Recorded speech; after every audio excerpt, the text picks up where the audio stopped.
मन तू सुख के सागर बस रे भाई और न ऐसा यस रे। मन तू सुख के सागर बस रे भाई और न ऐसा यस रे।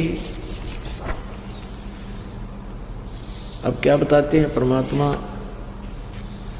परमात्मा से परिचित होने के बाद गरीबदास साहिब जी कबीर परमेश्वर की महिमा बता रहे हैं। मन तो सुख के सागर बस रे भाई और न ऐसा यस रे। अब सुख का सागर क्या है? सुख सागर, सतलोक को सुख सागर बोला है परमात्मा ने।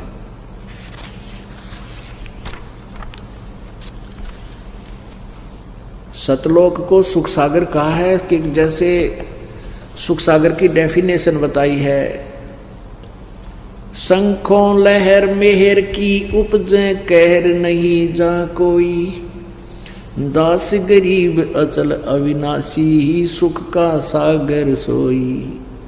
शंखों लहर मेहर की उपजे। पुण्यात्माओं, अब आपको यह बात समझ में आवेगी। आज से 200 वर्ष पहले, 150 वर्ष पहले और उससे और पीछे जाओगे तो इंसान इतना दुखी नहीं था जितना ईब दुखी है।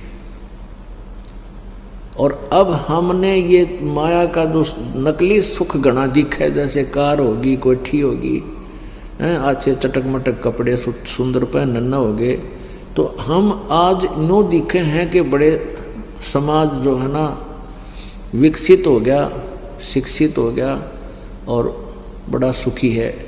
इतना महादुखी है।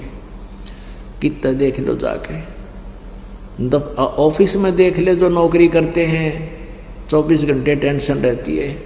घर में देख ले आज इसी आग लग रही है ना, सास बहू की बनती है, ननंद केला बहू, भाभी गेला झगड़ा बहू आपस में, यानी 100 प्रकार की व्यवस्था, भाई भाई का आपस में मुटाव, बच्चे होते थोड़े सियाने जब पता नहीं किस प्रकार की व्यवस्था बन जाती है।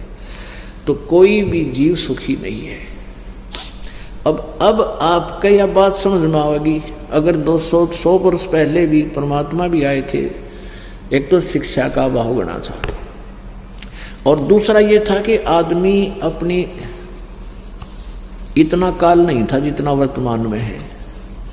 इतनी बीमारियां, दुख नहीं थे, अच्छा आहार था। आज से 50 वर्ष पहले की तो हमें याद है, कम से कम 10-12 साल के हम समझने लगे थे। उसमें जो हम दूध, घी और अन्य अन्न आहार करते थे, वो टेस्ट आज नहीं रहा उस अन्न में, ना घी में रहा ना दूध में रहा, और ना वो शरीर ऐसा स्वस्थ और ऐसा तगड़ा रह रहा। तो कहने का भाव ये है कि पहले हम बहुत ठीक थे और भगवान को हम उसी समय चाहते हैं जब चौगर देते हमारी जो है ना 92 वाले। तो आज कोई सुखी नहीं है और इसलिए परमात्मा एक ऐसी शक्ति है, उसको बारे में हमें पता भी होता है कि जो किसी से भी काम ना बनाओ भगवान किया करे, तो फिर हम भगवान की तलाश में चलते हैं। तो आज एक और हमारे लिए वरदान बन गया कि हमने, आप जी ने अब से पहले जितने भी आपके पूज्य देव थे सारे आजमा के देख लिए, और जितने संत थे पंथ थे उड़े धक्के खा के देख लिए, कोई लाभ नहीं हुआ। और फिर यहाँ आके देख लो, रोज नए सुख देगा आपको परमात्मा, और सुख देगा इसलिए कि आप फिर यहाँ आया करोगे और भगवान के इस गुण को समझोगे, परमात्मा को पहचान पाओगे।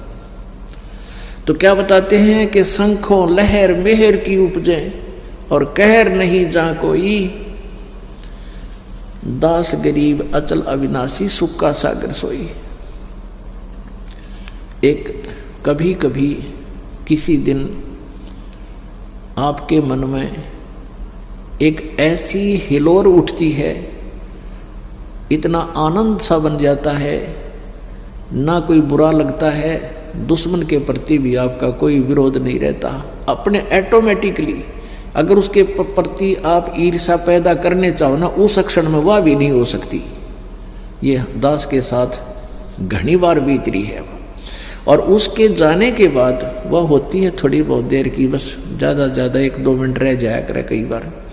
उसके बाद फिर वही खचड़ा भरा ही अंदर से, वो अपना ये कर दूंगा, वो कर दूंगा, उसने ऐसा नहीं किया, ये नहीं हुआ है, उसका देना था, उसका लेना था। ये कैर की लहर शुरू होगी। वो मेहर की लहर थी, यानी सबके ऊपर दया भाव बन गया। कहते ऐसी सतलोक के अंदर शंखों लहर मेहर की उपजे और कहर नहीं जा कोई, दास गरीब अचल अविनाशी। अचल यानी शाश्वत, जो कभी समाप्त ना हो, अविनाशी और सुख का सागर।